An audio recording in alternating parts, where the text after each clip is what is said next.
Howdy, y'all. Chris Hicks for the Southern Rock Insider. Here we are in Macon, Georgia, with a VIP guest I'm going to call him today, Willie Perkins from the Allman Brothers Band. Hey, Willie. How you doing? I'm doing good. How about you, sir? Good. Great to be here with you. Great, man. Thanks for coming down and spending a little time with us here today. We called Willie up and told him we were doing some stuff here at Capricorn. Could he join us? And he said he'd love to. And Willie, let's just jump right into it, man. Okay, bro. Where was you born? Tell me about your early start, how Willie Perkins began. Okay, Willie Perkins began way long ago over in Augusta, Georgia, about 120 miles east of Macon here. Grew up and went to Richmond Academy over there, well-known military high school. In my senior year, I met a guy from Macon. His name was Scott Hayes, and he introduced me to Twigs Linden, who was another Macon guy. And so I befriended them, started coming over to Macon. Twigs ended up in the rock and roll business, and later on I did too. Okay, later on, as you say, that's it's interesting. You say you was a banker in your early life before you got in rock and roll, right? Yeah, I went to the University of Georgia, graduated with a business major, went to work for a commercial bank, ended up at Trust Company of Georgia in Atlanta, which was a Coca-Cola millionaire bank. They actually got the formula there in the vault.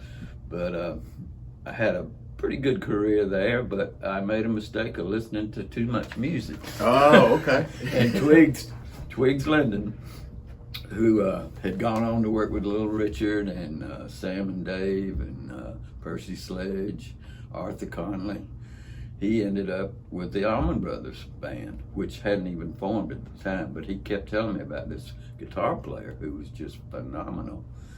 And he played me a little 45 cassette cut right here in Capricorn Studio of a song they were working on. And man, I was mesmerized. I heard that guitar player, and I'd grown up, you know, like most Southern white boys back then. We listened to a lot of R&B, and when rock came in, and we didn't really know what we were listening to. But when I heard that combination of blues, rock, soul, country, all at once. The Allman Brothers is what you're saying you heard on the radio? Okay. Well, I heard on that cassette tape. Right. And first thing I said, Twigs, I got to go to work with y'all, man. That's going to happen. And he said, well, you know, we can't even, we're so poor we can't even pay attention right now. So it was a while before I was able to get in, and it was unfortunate the way it happened, which was that Twigs got in an altercation with a club manager up in Buffalo, New York over not getting paid. And they had a fight, and as a result, the club owner got stabbed and died. And the band called me and said, Twigs said that you were the guy to take his place. So you want to try it out? And I said, hell yeah.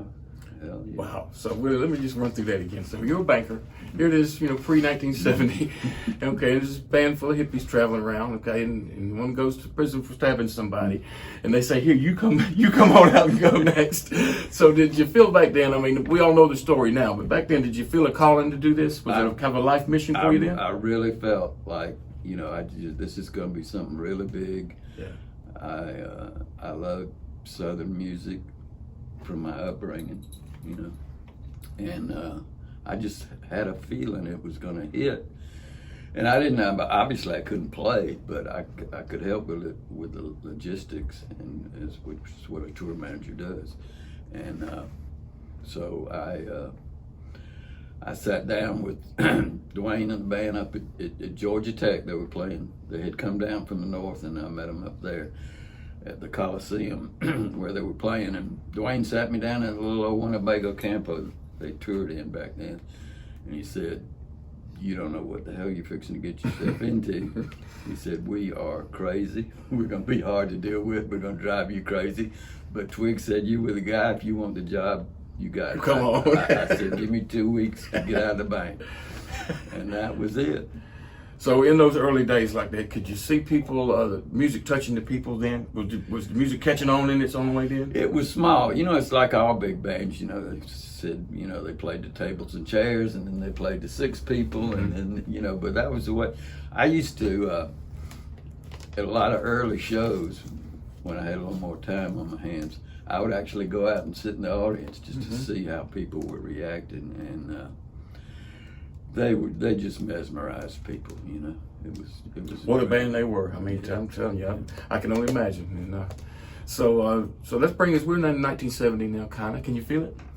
You know, we're time traveling. I feel it every time I come in this building, Capricorn. I feel it. So the big house, the guys are living at the big house at this time, right? Yeah, they had when they were on the road. The wives had rented the house, and I think the rent was $110 or something for this huge old.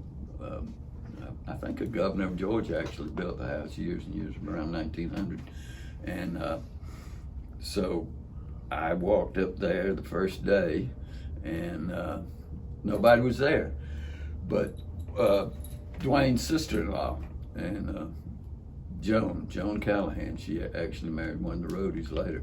But she welcomed me and said, you know, everybody's scattered around town. They'd be back later. But did I want some iced tea? And I said, yeah. And she said, well, there's 2 jars.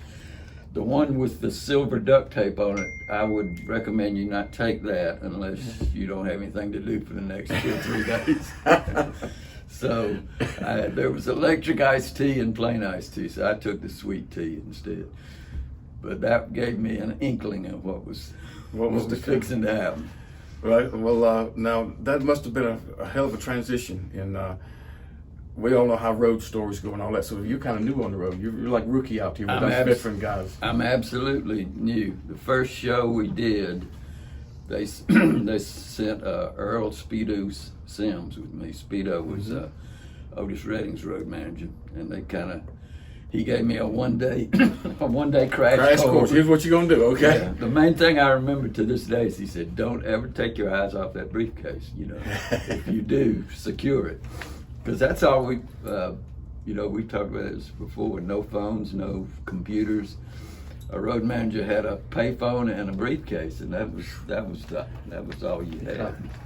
And speaking of some of these good times and memories, a lot of these are included in No Saints, No Saviors, one of Willie's books. Check it out. Some great stories in here that you shared with people. And I love your Allman Brother Day in History thing that you share with folks, giving people an idea of what happened that day in history, like the Byron Pop Festival, and you're waiting on Duane to get in traffic. You know, they must not have been stressful at all, huh? Oh, yeah. I've been working less than a month, and here we are, the biggest rock show in history up to that point, and no Duane, and we're due to play in like 30 minutes. And he had been playing a session down in Miami, and he assured me the night before, "I'll be there, Willie. I'm driving straight up. Don't worry, I'll be there in plenty of time." And well, he wasn't there in plenty of time. Right. And what had happened was I-75 south of here was just a parking lot, and he couldn't get through. He was in his old Ford Galaxy, and he just left it on the side of the road and hooked up with a guy on a motorcycle, rode down the shoulder, and I'm pacing back and forth at the a real back possibility gate. he's not going to make it. Yeah, I mean, at yeah. the back gate, and then there he just rides up and gets off, and I'm, "Hey, how you doing?" Man, let's go right into live at Fillmore East. Okay. That's what a lot of people know the Allman Brothers from, with their first thing with the brothers. But what a magical weekend that must have been, recording that record there. And tell me a little bit about your perspective from that weekend. Okay. Well, the first 2 albums had been critically acclaimed, but they didn't sell that well. And the reason was you just couldn't capture what the Allman Brothers Band was about with a bunch of 3 or 4 minute songs, you know. As you know, they could play a whole side of an album on one song. So everybody had gotten together and said, you know, we just got to record the band live. Bill Graham was their favorite promoter. Fillmore East was kind of a lucky spot because that was like the mecca of rock and roll at the time.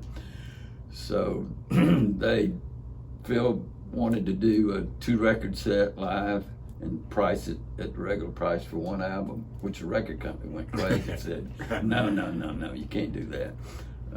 But we'll let you do the live album. But we did end up doing that, and we were all right. That was the album that really crossed over and brought in a lot of people in, because that was the essence of the band. We actually shot the album covers right across the street here in an alley. We had the band on the front, road crew on the back, and that's been a staple. People have always really into that cover. Yeah, that still sticks to this day. Until I think they got a plaque over there where that brick wall was. They should, until Charlie Daniels recently passed away, we still played with Charlie Daniels' band quite a bit. Mm-hmm. And I know Roger and Charlie, some of the original guys with them, never forgot what they learned from you guys. They always, because I'm from Macon, they would always ask me about you guys, like I see y'all every day or something. But I mean, they never lost the spirit of, hey man, how you seen Willie Perkins or J-Mo or something like that? Yeah. And they would tell me stories of how you guys kind of invented some of the things of road managing and taking care of a band on the road, and they learned it from y'all, and they never forgot. And guys, hello to you. I just wanted to mention that. We were talking about the album cover to Phil Maurice with the band on the front and the crew on the back. I remember I took a band that was backing me up. They come to Macon one time to rehearse, so I took them to the Graves. This has been years ago, just to kind of have a little picnic and welcome to Macon before we got started. And the keyboard player was just about to graduate from music school, and he said, I remember he said to me, wow, thanks for coming, bringing us to the Allman Brothers down here. He said, I remember Phil Maurice had the band on the front, the crew on the back, and it's like, everybody's important. And that's what he took from that. And I just thought, wow, I've never looked at it that way, but what a great way to present the band and the crew too as one functioning unit, which you guys really were. And well, you say everybody was important. Duane had a rule.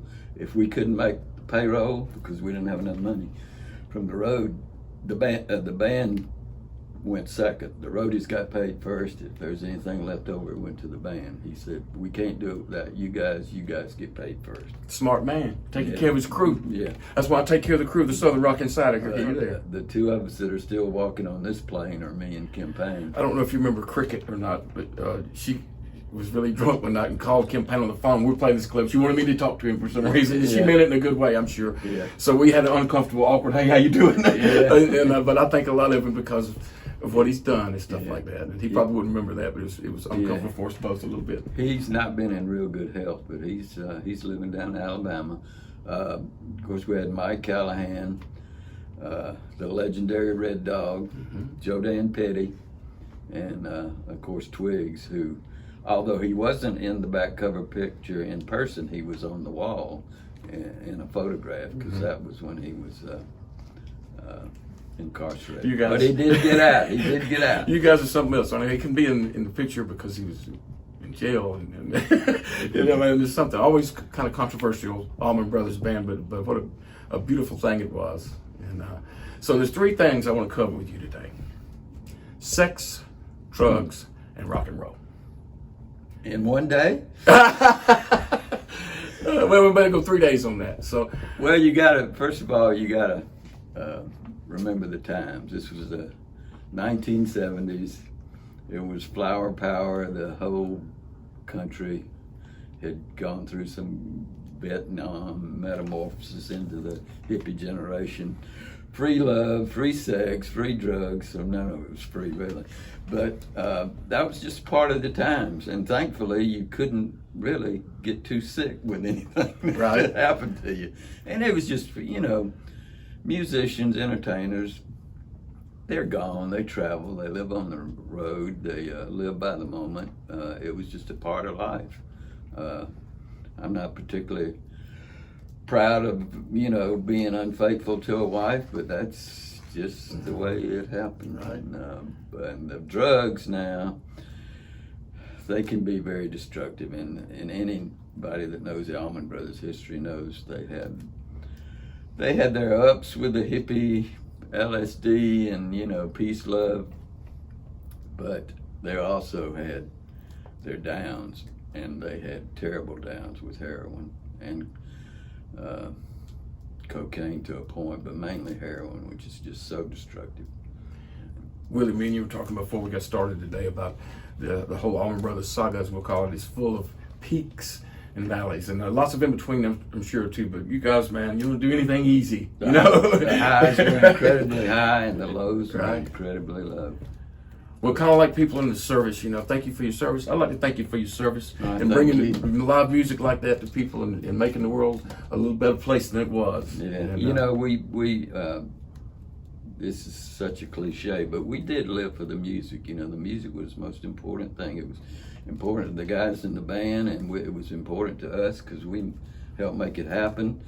And the good fortune and good pay came along in time, but when it started, it was about music, and that's what stood the test of time, and it'll be here as long as people can listen to music. They'll listen to that band. Looking back on it now in the history and listening to it back then, it seemed like you guys were on a mission. It really does, and a good mission. And I'm glad you took the mission, you know, and some good times and good music come out of it.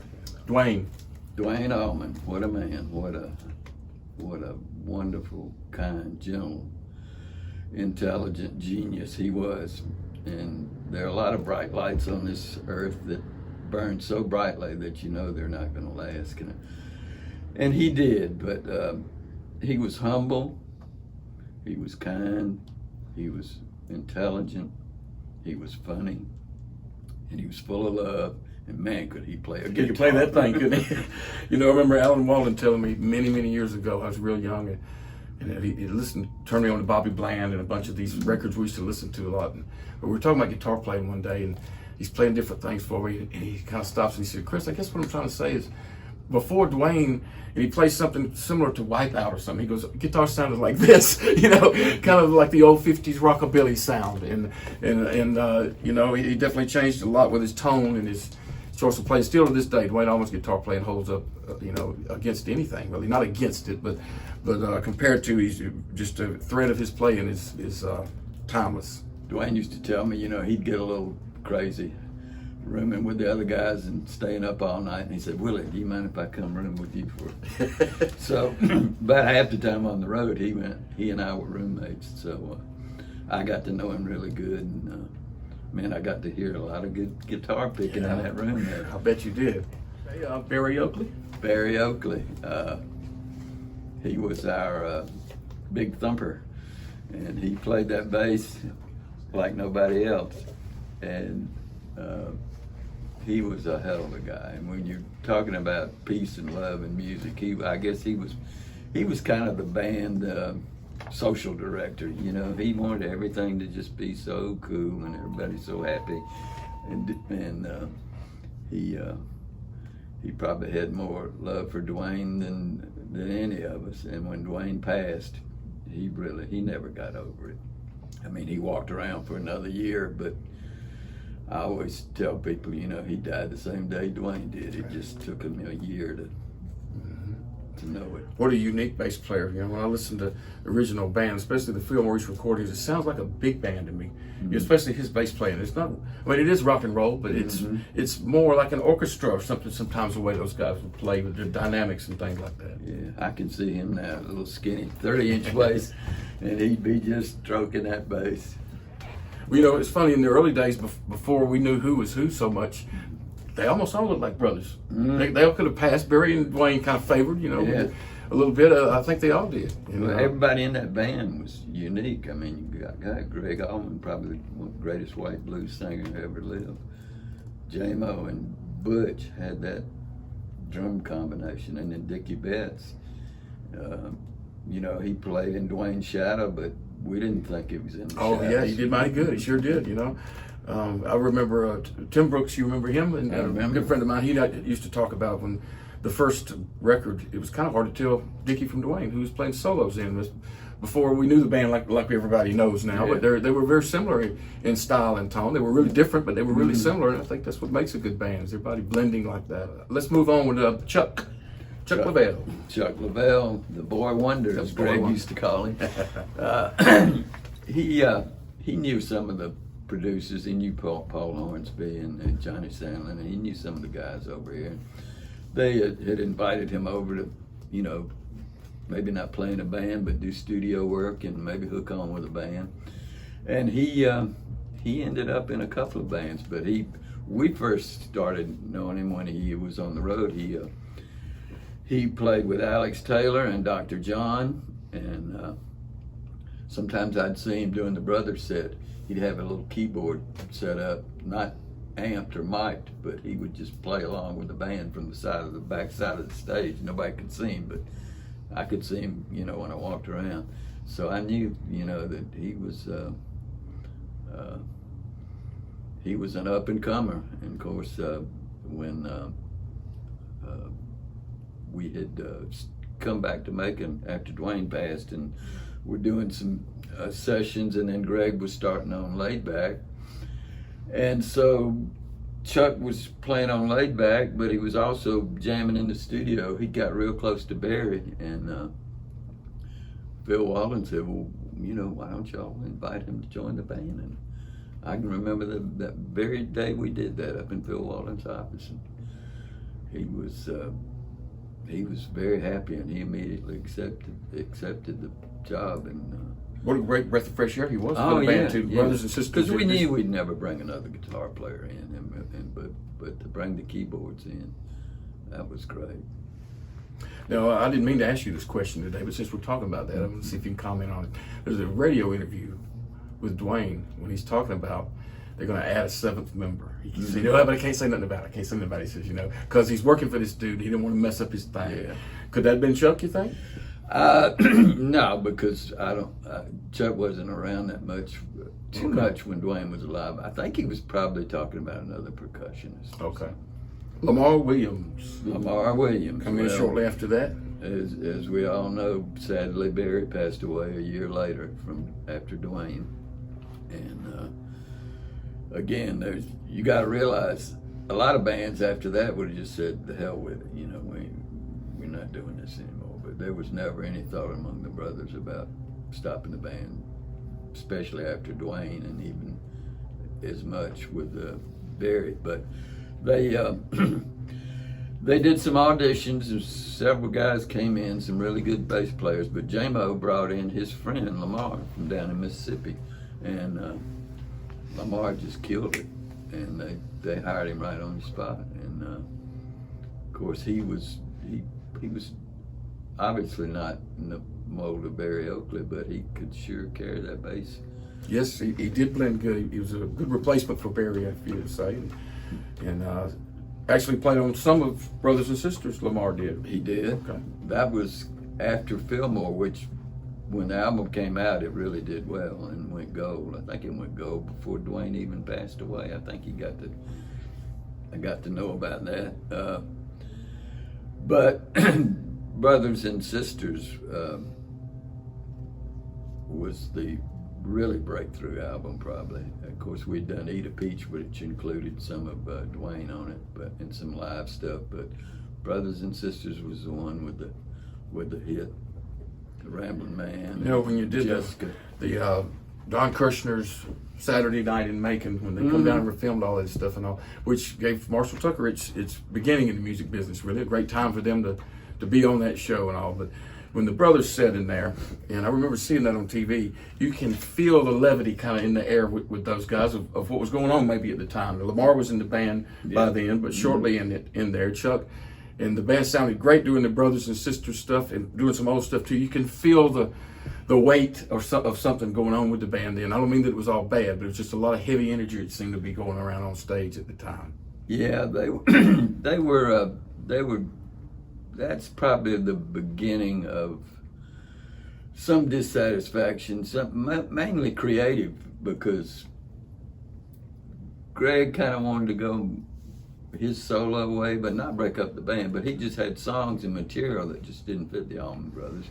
And of course, Dickie was doing a lot of country stuff. Of course, Ramblin' Man today would be considered a country record. Sure Back would. then it was country rock, but you know, the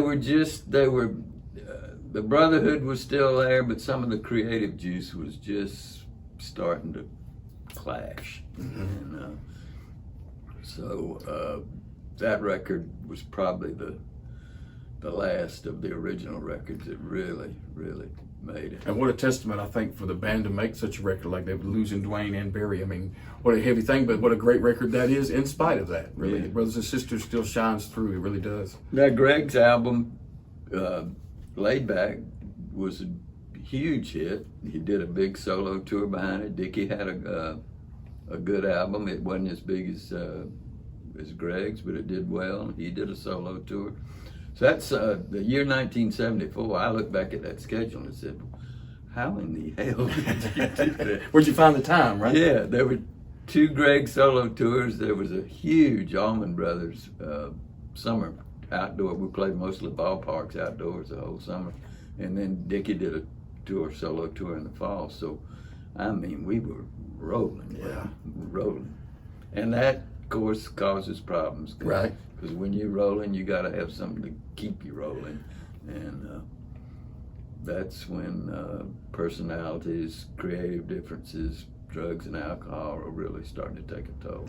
What great 2 records to split solo stuff, though. When Greg did his Laid Back, I talked with Charlie Hayward from time to time, he's a good friend of mine, and he played on every track except one on Laid Back. And I always tell him, man, what a career note that is. I mean, what a great album. He's just blown away still and glad to be on it. But yeah, Greg's solo album, the first one, Laid Back, is very orchestrated, kind of like his Ray Charles. I know Greg was a big fan of Ray Charles. It's kind of like that. It's really some great material on there, Queen of Hearts and stuff like that. Just to show the kind of different side to Greg in a big band situation like that. Also introduced the world to Tommy Talton. A lot of people are like, who's this guy, Tommy Talton? You know, around that time, I remember that. From Cowboy, and they did their set in the middle of Greg's tour. You know, they would do 3 or 4 songs as Cowboy, and then they would back him up. And what a great band they were, huh? They were good. They never quite hit their peak, but they were really very, very good. I always thought they were kind of like the Poco of the Southern thing. There was songwriting, and their dynamics were kind of acoustic, like music quite a bit later on got to be. They were kind of precursors of that. Great songwriters, Boyer and Talton both were, and both Talton still is. Yeah, Scott Boyer, who's passed away, he was an important part of it. And Bill Stewart, the drummer. Yeah, they were a great band, and like you said, they opened for Greg on that solo tour and played in his set as well. And because he had strings and horns and girl singers. I mean, but it was put together really nice, wasn't it? I had 40-something people on the road. Yeah, that's not a headache at all, I'm sure. Okay, let's keep on rolling here. Win, Lose, or Draw comes next, record-wise, for the brothers. Yeah, well, there had been a whole lot of time off, and excuse me, and a new studio album was due, and boy, that was like pulling teeth. I mean, it was just the creative juices, like I said, it just about dried up. Greg was in a romance with Cher. He was on the West Coast half the time. He ended up doing his vocals out there, separate from the band. I can remember coming down to the studio at night, and Chuck, Lamar, and J-Mo would always be here. And maybe Butch would come in, and maybe Dickie, but no Greg, because he wasn't even here. And it was depressing, and it took a lot of work to get that album together, and it was disappointing. I mean, it was a gold album, but it was so far removed from what they had done previously. I listen to it now, and it's really, I mean, I'm not a musician, so I can't really creatively judge it, but it just was, the fire was gone out of that album. Yeah, I think you can feel that in the music. Some heavy changes come on, although nevertheless there's 2 or 3 notable great songs on there. Like I said, it got a gold record award, but it didn't come up anywhere close to what the others have. Of course, everything's relative considering, because you're considering the 4 albums before them were some of the greatest albums ever recorded. Yeah. So to say that one wasn't as good doesn't mean that it's not still a great album for its time and everything. I have to agree with there. It's something people should revisit. Chris Hicks from the Southern Rock Insider here. Please hit the subscribe button for the truth, the whole truth, and nothing but the truth from the Southern Rock Insider.